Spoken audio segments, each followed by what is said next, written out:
Echoes of the Agora dawn over Greece. A golden sunrise spreads across the hills of Athens. Slow aerial shot of ruins and reconstructed marketplace visuals before coins clinked in leather pouches.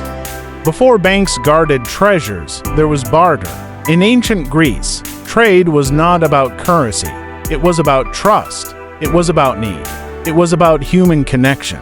Here, in the heart of Athens, stood the lifeblood of commerce, the Agora. The marketplace awakens. The Agora of Athens was more than a market. It was a meeting ground of farmers, artisans, fishermen, and philosophers. Barley from inland farms, olive oil pressed from sacred groves, fish hauled fresh from the waters of the Aegean Sea. There were no price tags, no universal standard of value, only negotiation. Merchant to sacks for 10 fish, fisherwoman, make it 12. Every exchange was a conversation, every trade a relationship. How Barter worked? Barter required what economists today call a double coincidence of wants. Both traders had to desire what the other possessed.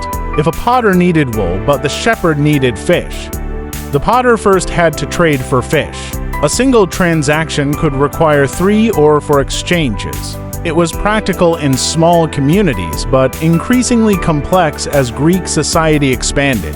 The goods of ancient Greece. Among the most valuable goods were olive oil used for cooking, lighting, and religious rituals, wine stored in tall clay amphorae, grain, the foundation of daily survival, pottery, both functional and artistic. Greek pottery became so distinctive that it traveled far beyond the mainland. Ships carried amphorae packed with oil and wine across the Mediterranean Sea, connecting city-states and distant civilizations. Maritime trade and expansion. From the busy port of Piraeus, ships set sail. They traveled to islands, to Asia Minor, and to North Africa. In exchange for olive oil and pottery, Greek traders received grain from Egypt, metals from Anatolia, and luxury goods from distant lands. Even across the sea, barter still dominated early exchanges, but distance added risk. Storms, pirates, shipwrecks. Trade was an act of courage. Barter in daily life. In rural villages, barter was deeply personal. A farmer might exchange figs for sandals. A blacksmith might trade tools for livestock. No written receipts. No banking system. Reputation was everything.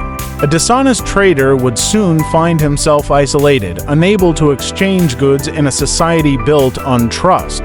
The challenges of barter. Yet barter had limitations. What if your harvest spoiled? What if no one wanted what you had to offer? Perishable goods like fish or fruit could lose value in a single day, and complex trade chains wasted time and energy. As Greek city-states like Sparta and Athens grew wealthier and more connected, the need for a simpler system became clear. The birth of coinage. Around the 7th century BCE, innovation emerged. Metal coins, stamped with symbols, began to replace pure barter. These coins represented value itself. A farmer no longer needed to find someone who wanted barley. He could sell barley for coins and use those coins anywhere. Barter slowly faded, but it never disappeared entirely. Legacy of Greek trade?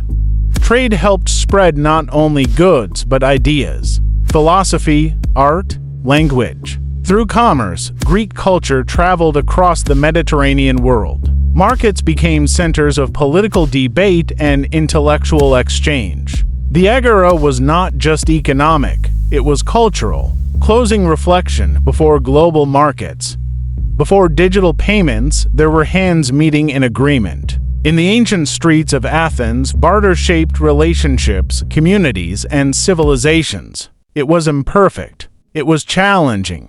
But it built the foundations of economic thought. And in every modern transaction, there echoes the spirit of the Agora.